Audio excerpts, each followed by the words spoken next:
Assalamualaikum warahmatullahi wabarakatuh. Salam sejahtera untuk kita semua. Saya dan teman-teman saya dari kelompok 9 pengantar teknologi dan bisnis energi CO1 yang beranggotakan saya Putri Utami dengan NIM 045, Naswa Karisma dengan NIM 047, dan Maria Stella Victoria dengan NIM 049.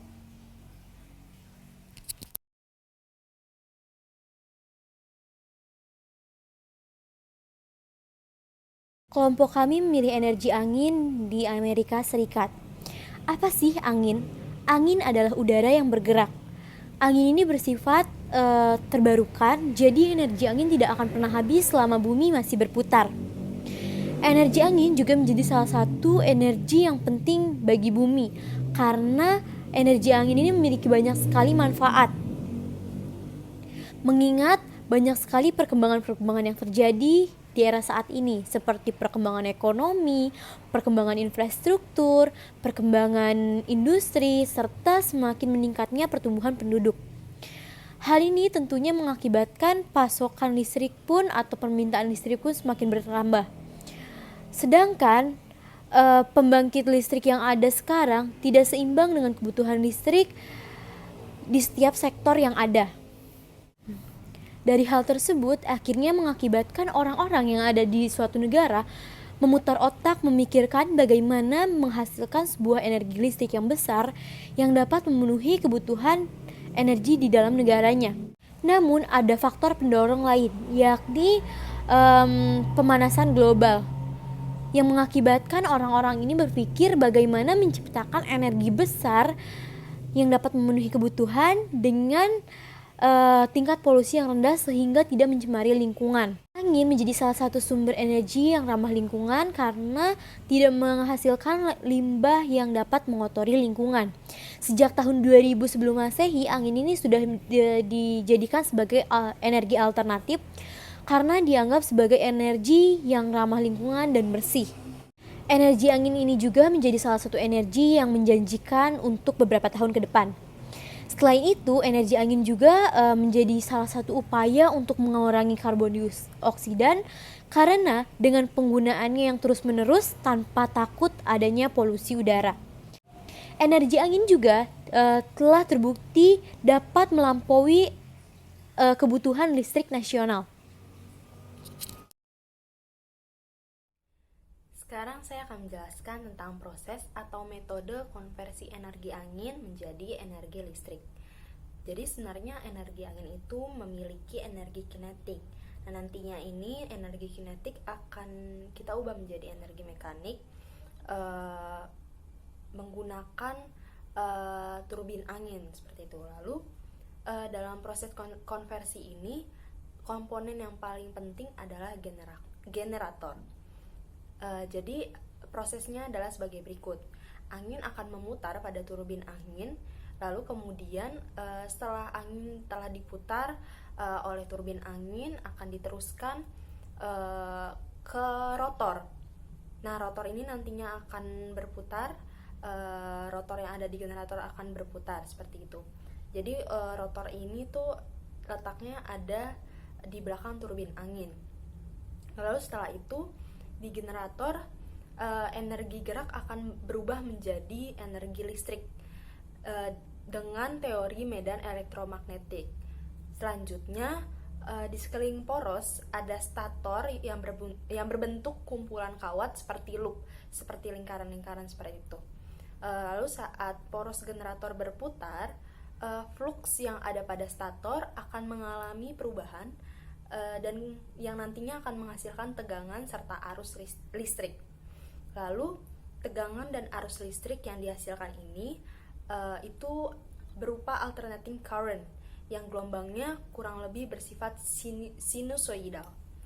Lalu tegangan dan arus listrik akan disimpan ke dalam baterai terlebih dahulu. Jadi hasil dari proses konversi tadi, tegangan dan arus listriknya akan disimpan ke dalam baterai terlebih dahulu sebelum nantinya akan dipakai. Lalu setelah itu baru akan bisa disalurkan untuk mengaliri listrik, akan bisa disalurkan kepada masyarakat, ke rumah-rumah menggunakan kabel jaringan listrik. Lalu tenaga angin ini itu bergantung pada jumlah udara yang ada, tergantung juga pada kecepatan udara dan juga massa udara yang mengalir melalui flux. Jadi semakin banyak, semakin besar jumlah udara yang ada, semakin cepat udaranya, dan semakin besar massa udara yang mengalir melalui flux, tenaga atau daya listrik, arus listrik yang dihasilkan pun akan semakin besar. Seperti itu. Makanya banyak kita lihat turbin-turbin angin yang dipasang di Amerika Serikat itu dibangunnya di ladang-ladang angin yang memang tempatnya banyak dengan angin seperti itu. Lalu berdasarkan teori momentum dasar Betz, untuk koefisien daya atau CP yang paling maksimum yang dapat dihasilkan adalah sebesar 0,59. Lalu untuk konfigurasi turbin angin sendiri ini memiliki dua jenis, ada yang turbin angin berbentuk vertikal dan ada juga turbin angin yang berbentuk horizontal.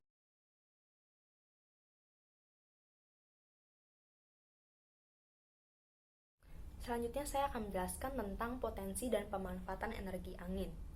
Jadi di Amerika Serikat sekarang ini sudah memanfaatkan potensi turbin dengan ketinggian turbin angin itu sekitar 80 meter. Dan jika Amerika Serikat dapat mengembangkan tinggi turbin tersebut, maka energi listrik yang dihasilkan akan lebih besar lagi nantinya. Dan telah dilakukan penelitian jika Amerika dapat menaikkan atau mengembangkan turbin angin sampai setinggi 80 meter, peningkatan listrik yang dihasilkan bisa mencapai 54%. Dan jika Amerika mampu mengembangkan tinggi turbin sampai 140 meter, maka daya listrik yang dihasilkan bisa mencapai 67% peningkatannya. Dan saat ini sudah tersedia 8,6 GW kapasitas listrik dari pembangkit turbin angin yang masuk ke jaringan listrik. Lalu dikatakan juga oleh Departemen Energi Amerika, mereka ingin agar angin menjadi sumber daya listrik sampai 20% dari jumlah pembangkit listrik pada tahun 2030 nanti. Karena seperti yang sudah kita ketahui, angin telah terbukti melampaui kebutuhan listrik nasional. Oleh sebab itu, pemanfaatannya akan terus dikembangkan lagi ke depannya.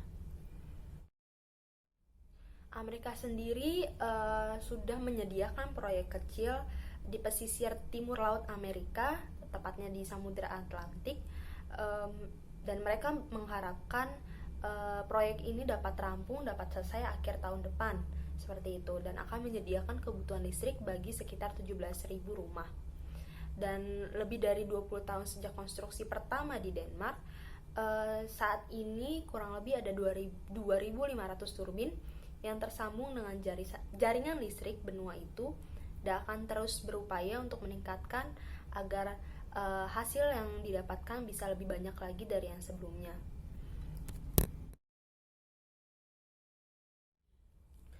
Sampai akhir tahun 2016, semua kapasitas angin di Amerika Serikat berada di darat. Seperti itu. Proyek angin lepas pantai pertama Amerika Serikat yang ada di Block Island Wind Farm memulai operasi komersial di lepas pantai Rhode Island pada tahun 2016 di bulan Desember dengan kapasitas pembangkit listrik sebesar 29,3 MW.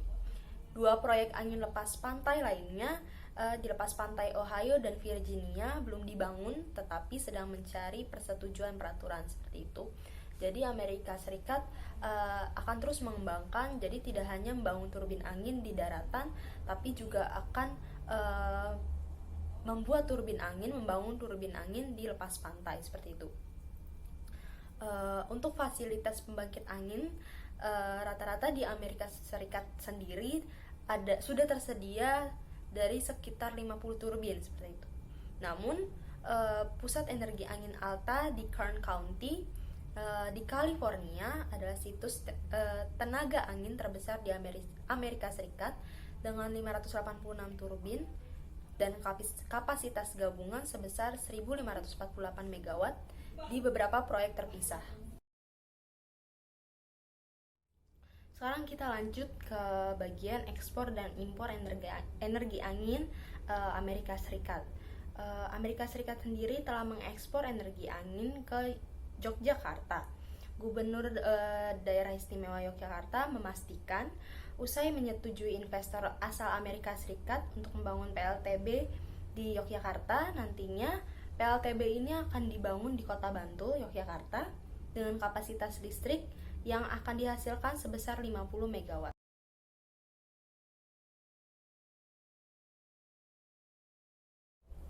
Sekarang kita lanjut ke bagian perbandingan dengan energi lain.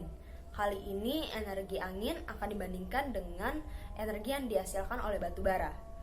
Amerika Serikat adalah eksportir bersih batu bara. Ekspor batu bara bersih Amerika Serikat meningkat sejumlah 9 kali lipat dari tahun 2006 sampai tahun 2012 dan memuncak pada 117 juta ton pendek pada tahun 2012, juga sebanyak 90 juta ton pendek pada tahun 2017. Amerika menjadi salah satu negara penghasil batu bara terbesar di dunia. Konsumsi akan batu bara di Amerika Serikat sendiri pun sangatlah tinggi. Hasil dari pengolahan dijadikan listrik PLTU di Amerika sangat besar hingga dapat mengaliri listrik ke seluruh Amerika. Dengan deposit batu bara terbesar berdasarkan volume adalah Powder River Basin di Wyoming dan Montana. Yang diperkirakan USGS memiliki 1,07 triliun ton sumber daya batu bara di tempat, 162 miliar ton sumber daya batu bara yang dapat dipulihkan, dan 25 miliar ton batu bara ekonomis sumber daya yang juga disebut sebagai cadangan pada tahun 2013. Tapi di samping itu semua, jika dibandingkan dengan energi angin, energi batu bara ini lebih banyak menghasilkan limbah dan polusi. Untuk proses konversi energi angin menjadi energi listrik tidak menghasilkan begitu banyak polusi yang dapat merusak lingkungan sekitar. Tapi proses konversi batu bara menjadi energi listrik menghasilkan sangat banyak sekali polusi yang dapat merusak lingkungan. Kenapa dikatakan dapat merusak lingkungan? Itu dikarenakan komponen dari batu bara itu memiliki tingkat karbon dan polutan yang sangat tinggi. Namun pada saat ini penggunaan bahan bakar batu bara mensuplai kurang dari 30% kebutuhan listrik Amerika Serikat. Turun drastis dari angka 50% pada satu dekade yang lalu. Mulai dari Alabama ke Ohio hingga ke daerah Michigan dan di banyak negara bagian lainnya, banyak pembangkit listrik tenaga batu bara ditutup pengoperasiannya.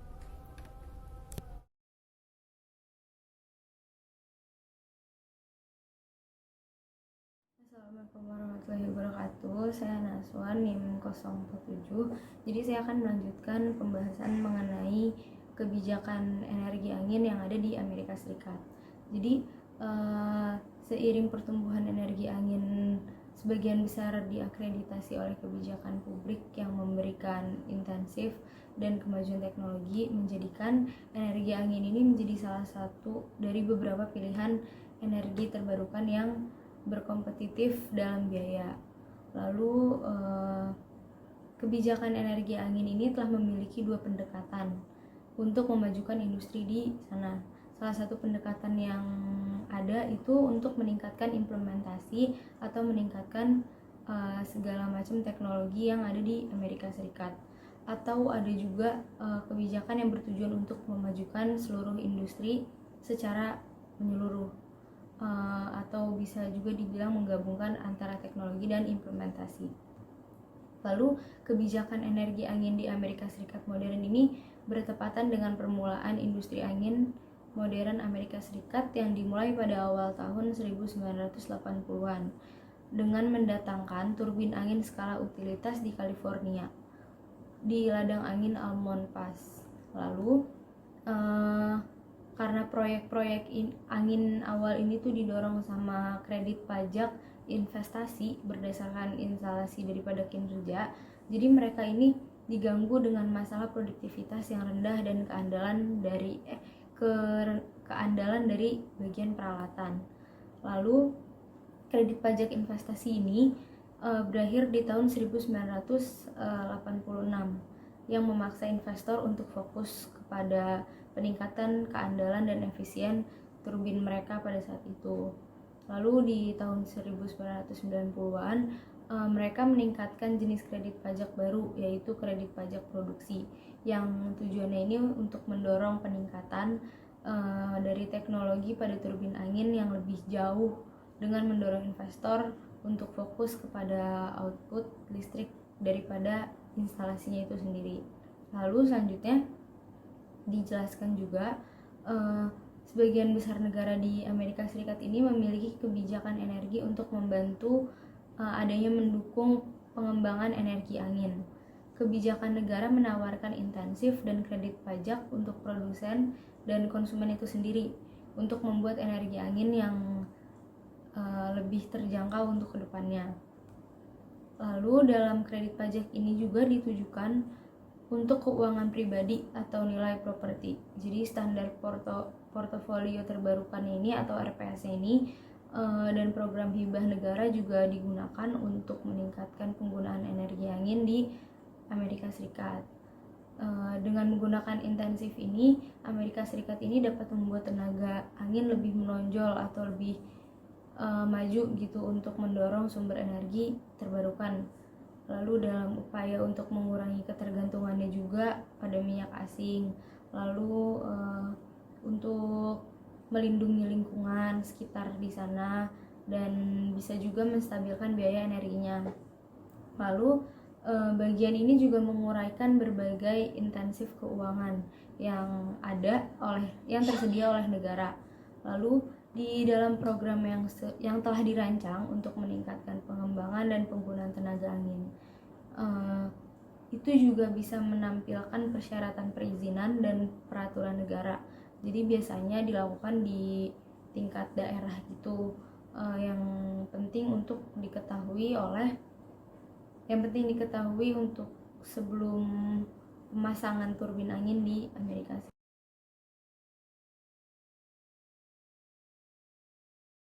Selanjutnya, saya akan menjelaskan bagian bab kesimpulan, lebih tepatnya di bagian kelebihan dan kekurangan. Jadi, untuk kelebihan energi angin di Amerika Serikat ini, dia memiliki banyak kelebihan. Salah satunya juga dengan adanya energi angin ini bisa memenuhi energi listrik 10 juta rumah yang ada di Amerika Serikat. Yang dihasilkan juga lebih besar tentunya dari panel surya dan gas. Lalu selain itu biaya dalam pembangkit listrik tenaga angin menjadi biaya yang paling rendah, yaitu 2/3 dari biaya 6 tahun yang lalu di Amerika Serikat. Energi angin juga menjadi salah satu energi pembangkit yang terbesar, tercepat, dan termurah untuk mengurangi emisi karbon yang ada di Amerika Serikat. Selain itu, energi angin juga merupakan energi yang cepat berkembang dari produksi listrik di seluruh planet dengan angin di Amerika Serikat, yaitu sebesar 10 miliar industri tahun. Lalu, selain itu, tenaga angin juga merupakan tenaga yang unik karena tidak menggunakan air, sehingga menghemat air sebanyak 30 triliun botol air di Amerika Serikat. Selain itu, di Amerika Serikat juga energi angin mulai digunakan untuk energi kincir. Lalu saya akan membahas tentang kekurangan energi angin di Amerika Serikat ini sendiri. Ada beberapa kekurangannya. Jadi dalam pelaksanaan energi angin itu memiliki kelemahan. Salah satunya tidak mudah untuk diprediksi. Kenapa? Karena meski sumbernya terbarukan, tapi energi angin ini kurang bisa diandalkan untuk ada terus-menerus, karena keberadaan angin yang terkadang itu tuh nggak bisa diprediksi, atau ada atau tidaknya itu kita nggak bisa prediksi.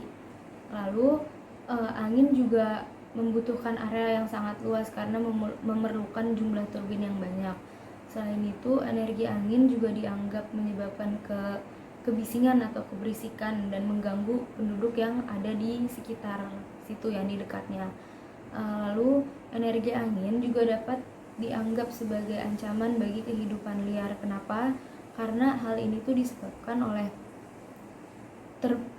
energi angin ini dapat membunuh para kelelawar dan populasi burung yang melintas di atas turbin tersebut, atau ketika hewan-hewan itu melintasi turbin-turbin tersebut. Dan yang terakhir, perawatan turbin angin juga cukup tinggi karena turbin angin ini memiliki beberapa bagian yang mudah rusak. Itu yang bisa saya jelaskan dari kebijakan dan bagian kelebihan dan kekurangan dari energi angin yang ada di Amerika Serikat. Assalamualaikum warahmatullahi wabarakatuh. Cukup sekian presentasi dari hasil kerja kami, kurang lebihnya mohon maaf. Assalamualaikum warahmatullahi wabarakatuh.